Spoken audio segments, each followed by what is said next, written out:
So yes, subclinical atherosclerosis is very common. I know, as I recall, when you scan mummies and look for coronary calcium, you can find it in Egyptians from 4,000 years ago.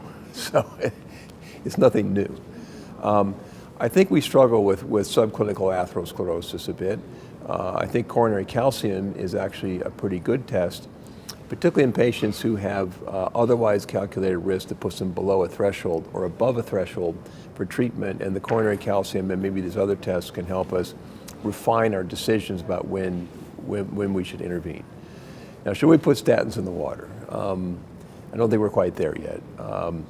Again, the lipid guidelines from today would suggest that we have the opportunity through our guidelines to probably identify and treat more patients and treat them more intensively and treat them with the drugs that go beyond statins to get lower levels of LDL cholesterol. So I think that's exciting. If you have someone with carotid calcification or carotid plaque that's less than 50%, we don't operate on those patients, but I do intensively treat their risk factors, and so I would still continue to do that. But you have to realize that it's when the plaque ruptures and you have an event that the risk really accelerates. And it's in those patients where we have absolute risks that are high and absolute risk reductions that are also quite good. And so we still have to focus and recognize that our cost benefit is really where the patients are who have clinical disease. I think there's also a risk to overtreat subclinical disease, and then patients are exposed to side effects, but the number needed to treat, if it's 500 patients to prevent one event, you have a lot of people taking drugs they may not need to be on.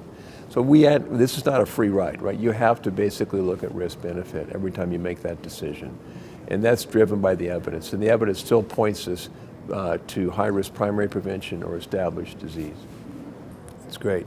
Should we treat the lesion or should we treat the patient? And we should always treat the patient. And I think the biology of atherosclerosis is really interesting. And certainly the person I mentioned at the very beginning had a vulnerable plaque. It occluded his LAD and he died. Did he have a higher level of inflammation compared to somebody else?